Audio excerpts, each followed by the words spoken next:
Hey guys, it's Gigi, and it is July 3rd, 2026. I hope everyone is well and having a fantastic 4th of July weekend. This episode, I wanted to dive into the motion hearing held on June 30th, 2026. And of course, we all know that is Duane Keith Davis, also known as Keffe D, and he's on trial for the murder of rap icon Tupac Shakur. So this is the state of Nevada versus Duane Davis, and he was charged in September of 2023. The judge that is overseeing the case is Judge Carly Kearney, and the lead attorney for Keefie D is Michael Samt. There are several motions on the table. The first motion was, of course, to sequester the jury. The jury will be sequestered partially, and I think it'll be once they get into the courthouse. They will have them in a separate place and have them away from people to be able to get to them. The other motion was to deny or to suppress the statements that were made in that 2008 police proffer agreement with Greg Kading, and also specifically a 2009 meeting with the Las Vegas Metropolitan Police Department that Keefie D had, and of course Compton Street Legend, the book that Keefie D wrote, which he made statements about his part in the murder of Tupac Shakur. They also wanted to admit Keefie D's gang affiliation. It had to do with the word green light and also him being called or calling himself a shot caller or kingpin and so many other words. And so they want to add that affiliation, his Crip affiliation, and of course, Samt wanted to suppress it, but we all know that he was Southside Crip. I mean, he said it in his book. He's always claimed it, so it's no sense trying to throw that out now. That's just kind of like a waste of time, in my opinion. And so that is basically what's on the table. Kading, in the interview of this 2008, interrupts and says basically to Mr. Davis, "What is said right here cannot be used against you, Keefie. Nothing you say today can be used against you, so don't even worry about it." And this is in a room with all these other detectives and people that at least at some point somebody should have just said, I don't know, we're going to run into a problem. Nothing like that happens in this case. So the motion to suppress is centered around the 2008 proffer agreement and that 2009 meeting with Keefie D that he had with the Las Vegas Metropolitan Police. Samt says that Keefie D's statement was forced. Keefie D was never Mirandized. There were DEA, FBI, Compton Police Department, LAPD, and also the United States Attorney present in that 2008 meeting. He was told by Greg Kading and other officials, that's Keefie D, at this meeting that nothing would happen to him. In the tapes, Samt talks about how Keefie D was confused and took a moment to talk to his lawyer. Samt mentioned basically that the conversation that Keefie D had with his lawyer was taped and should have been private. They should have had that lawyer-client privacy that it's offered them when they need to talk about something when the client doesn't quite understand. The prosecution said that there was an officer in the room, so it was not private. That was their rebuttal for that, but that was something that should have been private, but it was taped, and Samt has the tapes, and he talked about that. Maybe that officer should have excused himself or something, but Keefie D was obviously confused as to exactly what was going on in this meeting. And the irony about this is that the judge, the prosecution, and the defense agreed that this proffer agreement was coercive, and Keefie D was promised to not face consequences. And so this is why Samt brought in this involuntary or voluntary statement. He was saying that this statement that Keefie D gave in the proffer agreement and in this 2009 meeting was really involuntary, especially in the proffer agreement. It was involuntary, it was coercive. Keefie D was afraid of threats against his friends and his family, and they had accumulated evidence of cocaine and PCP transactions on Keefie D. They basically set him up. Samt claims that he could not find precedent that addressed this case and the things going on in this case. And this is where I think that this might be an opportunity for Samt to set new precedent or to set precedent in a case like this, because it's all over the place. He stated himself that it was messy and things happened in secrecy, and law enforcement was overbearing in that meeting with Keefie D. They were threatening him, and they assured him that they did not have any intent on arresting him. And basically that's proven because he was never arrested. So they set him up, and his statement should be deemed involuntary. Of course, Judge Kearney said no. She said that it is voluntary because he knew what he was doing. He was protecting what he could. He had 3 strikes in California, so if he were to be arrested and charged again, he probably would have done the rest of his life in jail. So basically, her argument was that he knew very well what he was doing. Whether he lied or not, that's something else, but he knew it was not involuntary. It was a voluntary statement. And of course, she denied it, so they have to move forward with that. But I really appreciated how Michael Samt argued that, because it really shows that they are going in the right direction. We have a situation here where it's a 30-year-old case, it's a multi-jurisdictional case. There's a lot of things that were done in secret, and it's messy. The question is, at the end of the day, whose fault is that? Is why would he give a proffer? Why would Mr. Davis have this conversation? Detective Kading explains it to Detective Mogg and says, the beginning of this whole thing with Davis and how we're trying to set him up was, we developed Dirt Rog as an informant. We began buying kilos and PCP until we could meet the threshold that the United States Attorney wanted for a minimum mandatory sentencing.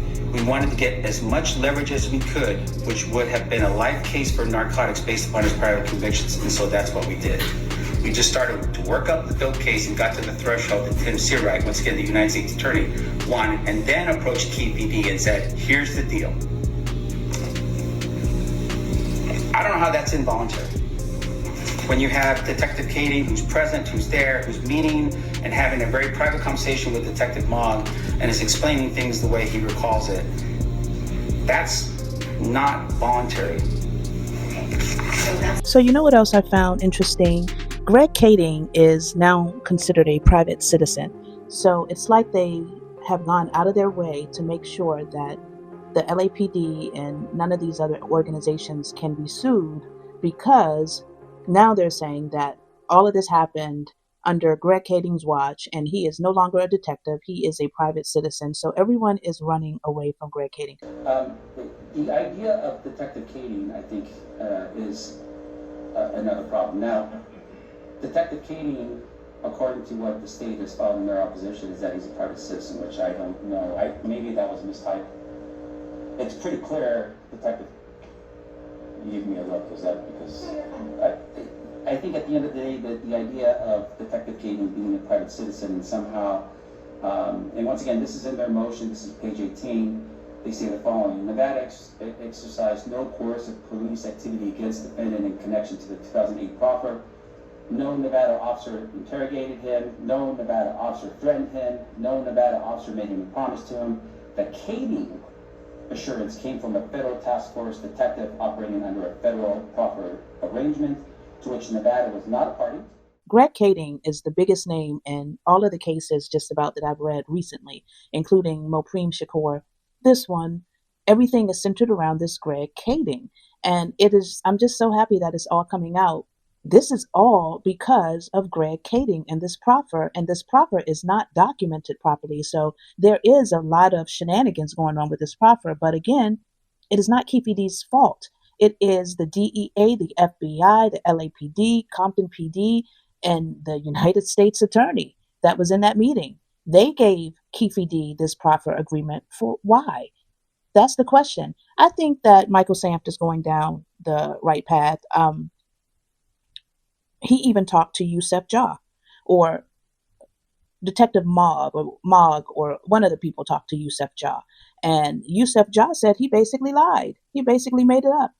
Same thing I asked in one of the videos that I did.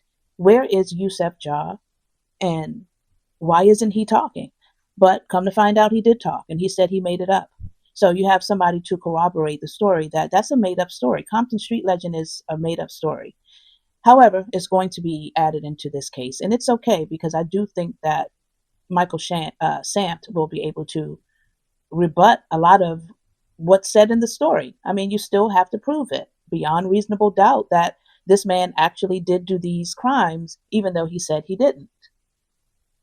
The reason that they have and feel so comfortable including the Biggie files is because Keefie D actually initially was brought in because of Biggie. Remember, even how I said in my review of Compton Street Legend, it seemed like they really went after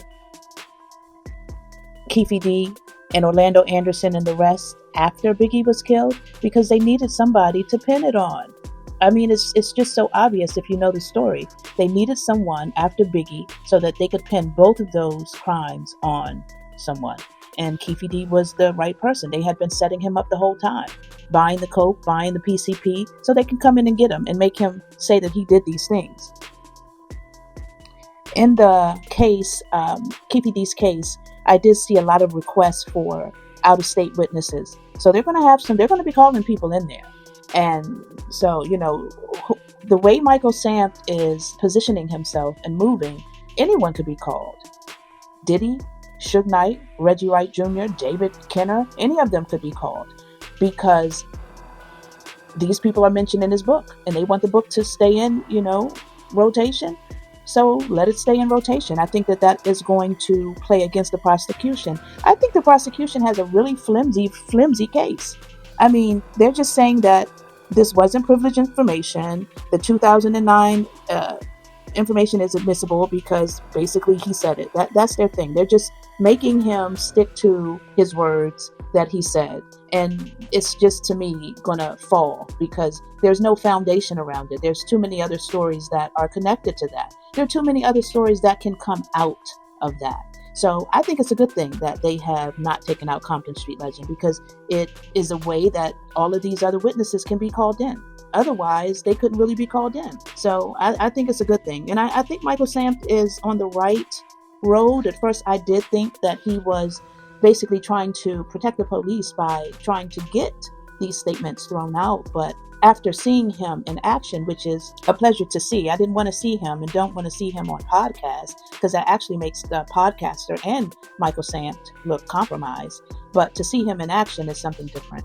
And I think that he has a good grasp on the case. And I think that he's going in the right direction. And I think he could possibly even be victorious in getting Keefie D off on some of the bigger crimes, namely the actual murder, because Keefie D is saying he didn't do it.